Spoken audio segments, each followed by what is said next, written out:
તબીબોની હડતાળ સતત ખેંચાઈ રહી છે, દર્દીઓ પરેશાન થઈ રહ્યા છે, ત્યારે આ મુદ્દે TV9 સાથે AMAના પ્રમુખ તુષાર પટેલે વાત કરી હતી। તેઓનું કહેવું છે કે દર્દીઓ હેરાન થાય તે ખોટું જ છે, પરંતુ ડોક્ટર્સ પર અવારનવાર હુમલા થાય છે અને તે અટકાવવા પણ એટલા જ જરૂરી છે।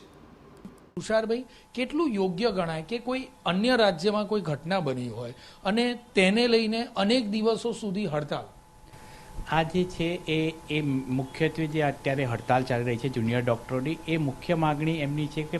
પ્રોટેક્શન માટેની માગણી છે અને એ જે અન્ય રાજ્યો માટે સમગ્ર દેશમાં આ હડતાલ ચાલી રહી છે। સમગ્ર દેશના જુનિયર ડૉક્ટરો હડતાલ ઉપર છે, કારણ કે તેમને એ સેફટીનું એક સ્તર જોઈએ, કારણ કે જે લોકો અત્યારે જે રીતના કામ કરી રહ્યા છે, આપણે હમણાં જ અમદાવાદમાં જોયું કે હજુ તો આ હડતાલ ચાલુ જ હતી અને ત્યાં જ LG હોસ્પિટલમાં એક રેસિડેન્ટનું ગળું પકડવામાં આવ્યું, એટલે હજુ પણ એમ લોકો સેફ ફીલ નથી કરે કે જ્યાં સુધી ડૉક્ટરોને જે પણ મુખ્યત્વે જુનિયર ડૉક્ટરોને જ્યાં સુધી સેફટી પૂરેપૂરી નહીં આપે ત્યાં સુધી આ લોકોને આ પ્રકારની હડતાલ પર તો રહેશે જ।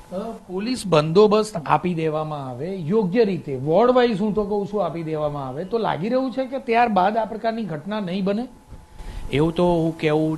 શક્ય નથી, કારણ કે પોલીસ બંદોબસ્ત નહીં પરંતુ ચોક્કસ પ્રકારની સિક્યુરિટી આપવામાં, જેમાં CCTV કેમેરા, આજે પણ આપે પણ જિજ્ઞેશભાઈ જોયું કે સુપ્રીમ કોર્ટના માનનીય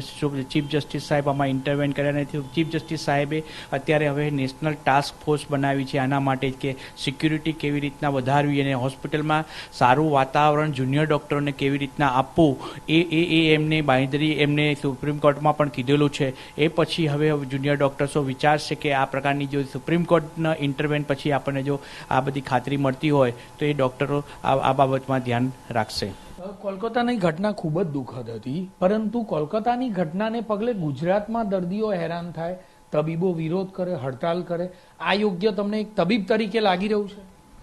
આ યોગ્ય મને એક તબીબ તરીકે તો નથી લાગી રહ્યું, પરંતુ આ જે છે જે આ ઘટના તે કલકત્તામાં થઈ અને એ થઈ એ જુનિયર ડૉક્ટરો પોતાના સેલ્ફ પ્રોટેક્શન માટે અને એક પીડિતાને જસ્ટિસ અપાવવા માટે, કારણ કે એ લોકો જસ્ટિસ આપવાનું કામ કોર્ટનું છે, કોર્ટ એનું કામ કરતું જ હોય છે અને આ પ્રકારની હડતાલથી કોઈ કોર્ટની કામગીરીમાં કોઈ ફરક પડશે?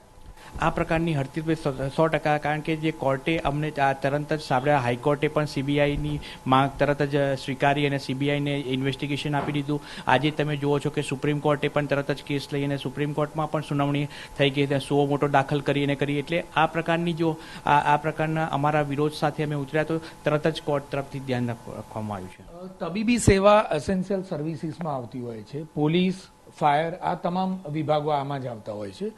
તેમ છતાં માત્ર તબીબો જ હડતાલ કરતા હોય છે, અન્ય કોઈ વિભાગમાં ક્યારેય જોવા નથી મળ્યું। અન્ય કોઈ વિભાગમાં જુઓ તો એમના પ્રશ્ન કરતા તબીબો, કારણ કે ડાયરેક્ટલી લાઈફ અને દેશ સાથે સંકળાયેલા છે અને તબીબીઓ સેવાઓમાં ઇમરજન્સી સેવાઓ તો ઓલવેઝ ચાલુ જ હોય છે, એટલે ઇમરજન્સી સેવાઓ અમે ક્યારેય પણ નથી બંધ કરતા। આપને લાગી રહ્યું છે કે જે આ હડતાલ છે તેમાં સામાન્ય વ્યક્તિઓ જેની પાસે ભાડાના પણ પૈસા ન હોય તેઓ સરકારી હોસ્પિટલમાં જતા હોય છે, ના છૂટકે તેઓએ પ્રાઇવેટ હોસ્પિટલનો સહારો લેવો પડી રહ્યો છે, ક્યાં સુધી આ પ્રકારની કામગીરી ચાલે? એ બહુ દુઃખદ બાબત છે કે જેની સાથે આ ગરીબ દર્દીઓને ઘણી હાલાકી ભોગવવી પડે છે, પરંતુ ત્યાં પણ અત્યારે હાલમાં OPDઓ તો ચાલી જ રહી છે અને ત્યાં આગળ સિનિયર તબીબો અત્યારે તપાસી તો રહ્યા છે જ, એટલે એવું નથી કે જેને જરૂરિયાત પ્રમાણના ડૉક્ટર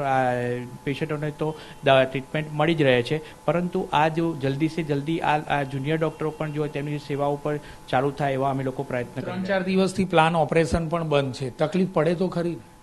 પ્લાન ઓપરેશનો બંધ છે, પરંતુ અમે પણ ટ્રાય કરી રહ્યા છીએ અને એ પણ જુનિયર ડૉક્ટર્સનો ઉકેલ આવી જવો જોઈએ ત્વરિત। ટૂંકમાં કહીએ તો તબીબો પોતાની માંગણીઓ પર અડગ છે, કોઈ પણ પ્રકારે